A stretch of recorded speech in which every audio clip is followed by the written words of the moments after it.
વિધાનસભાનું સત્ર ચાલી રહ્યું છે અને આ સત્રના ગૃહમાં અનેક વખત મંત્રી અને વિપક્ષના ધારાસભ્યો સામે આવી ચૂક્યા છે। ધારાસભ્ય ચેતર વસાવાનો પણ મંત્રીઓના સાથે અનેક વખત છે તે ચર્ચા અને ગરમાગરમી ભરી વાત સામે આવી છે અને હવે તેના વચ્ચે મંત્રી જીતુ વાઘાણીએ ધારાસભ્ય ચેતર વસાવાના કેમ વખાણ કરવા પડે અને કેમ તેમનો આભાર માનવો પડ્યો તેને લઈ જઈને જ વાત કરવી છે। વૈષ્ણવજન તો તેને કહીએ જે પીડ પરાઈ જાનાને રે। નમસ્કાર, આપ જોઈ રહ્યા છો નવજીવન ન્યૂઝ અને હું છું આપણી સાથે તોફિક ગાંચી। વિધાનસભાના સત્ર દરમિયાન વિપક્ષના ધારાસભ્યોએ અનેક વખત આરોપ લગાવ્યો છે કે જ્યારે તે હાઉસમાં સવાલો પૂછે છે તે સમયે આ મંત્રી દ્વારા યોગ્ય જવાબ આપવામાં નથી આવતા અને તે કારણસર તેમના પ્રશ્નો છે તેમને જવાબ નથી મળી રહ્યા અને ત્યાં સુધી તે આરોપ લગાવતા કહે છે કે તેમને જવાબો ખોટા મળી રહ્યા છે। ગુજરાત વિધાનસભામાં જે પ્રકારે પ્રાકૃતિક કુસ્તી સંવાદ યોજાયો હતો અને તે જ મામલે મંત્રી જીતુ વાઘાણીએ પ્રતિક્રિયા પણ આપતા કહ્યું હતું અને જૈવિક જે ખેતી છે અને પ્રાકૃતિક ખેતી છે તેના પણ ફરકને રાજ્યપાલે સમજાવ્યો હતો આજ સભ્યોને અને ત્યાર પછી મંત્રી જીતુ વાઘાણીએ આ ખેતીને લઈને પણ નિવેદન આપ્યું હતું, કૃષિ સંવાદને લઈને પણ નિવેદન આપ્યું હતું અને સાથે વિપક્ષના જે ધારાસભ્યો છે તેમનો આભાર પણ માન્યો હતો।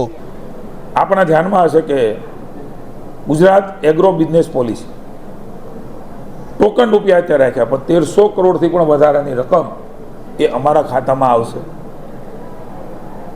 માઇક્રો, સ્મોલ અને મીડિયમ આ બધી જ ઇન્ડસ્ટ્રીઝ એટલે કે પ્રાકૃતિક ખેતી સાથે જોડાયેલા લોકો એ વેલ્યુ એડિશન કરી શકે એમના માટે થઈને આ એગ્રો બિઝનેસ પોલિસી સૂચનો પણ ખૂબ સારા થયા છે ધારાસભ્યશ્રીઓ દ્વારા અને એ ખૂબ મહત્વની સાબિત થવાની છે। ત્યારે આવનારા સમયની અંદર માનનીય મોદી સાહેબના આ મિશનને, માનનીય મુખ્યમંત્રીશ્રીના મિશનને, માનનીય મહામહિમ રાજ્યપાલશ્રીના માર્ગદર્શન નીચે અમે મારું ખાતું એ સુપેરે આગળ વધવાના છે। મારી આપના થકી સૌને વિનંતી છે, આપને પણ મેં પ્રાકૃતિક કીટ આપી છે।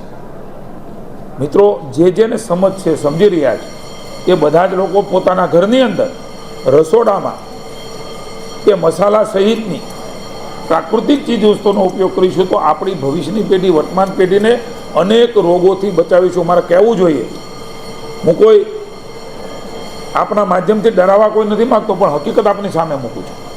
700થી પણ વધારે કેસો રોજ કેન્સરના ગુજરાતમાં નવા આવી રહ્યા છે, નવા કહું છું। મિત્રો આ જો પ્રસરશે એમાં મોટો ભાગ એ આ પ્રકારના ઉત્પાદનના ખાદ્ય સામગ્રીથી થઈ રહ્યો છે। મિત્રો આને અટકાવવાની જવાબદારી આપણે સૌની છે। ત્યારે સૌ સાથે મળી અનેક રોગના ભોગ બની રહ્યા છે। એમાં મૂળ ઘણો બધો મોટો ભાગ એ આ પ્રકારનું આપણું ખાદ્ય ખોરાક છે જેમાં રાસાયણિક ખાતર, જંતુનાશક દવાથી બનેલા ફળ ફળાદી, શાકભાજી, કઠોળ આ બધું જ મહત્વનું છે। ત્યારે હું આપના માધ્યમથી ગુજરાતની જનતાને કહું છું, આવો સાથે મળીને સામૂહિક પ્રયાસ કરીએ। તમામ નેતાઓને પણ હું કહું છું સામૂહિક પ્રયાસ કરીએ। આ તકે કોંગ્રેસ, આપ, ભાજપ, જગદીશભાઈનો પણ વિશેષ આભાર માનું છું। કોંગ્રેસ પક્ષના ભાઈ શ્રી તુષારભાઈ, ભાઈ શ્રી અમિતભાઈ, ભાઈ શ્રી શૈલેષભાઈ, ભાઈ ચેતર વસાવા, આપના બધાનો ઋણ સ્વીકાર કરું છું। બધું જ ભૂલીને સાથે મળીને આજે આ સેમિનારમાં માત્ર ભાગ નથી લીધો, એ સંકલ્પ સાથે આગળ વધવાનો, કટિબદ્ધતા સાથે આગળ વધવાનો પણ બધાએ નિર્ણય કર્યો છે। ત્યારે મને આનંદ છે કે એક સુંદર વાતાવરણ બન્યું છે। ત્યારે ડરાવવા માટે નથી કહેતો પણ ડરવું પડે એવી સ્થિતિ એ છે જ, આનો સ્વીકાર આપણે કરવો પડશે।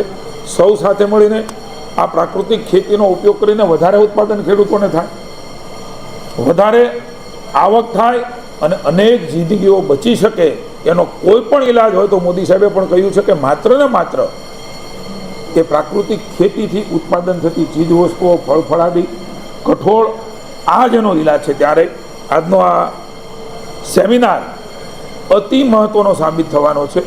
રાજ્યની અંદર મન બનાવવાનું કામ આ સેમિનાર કરશે।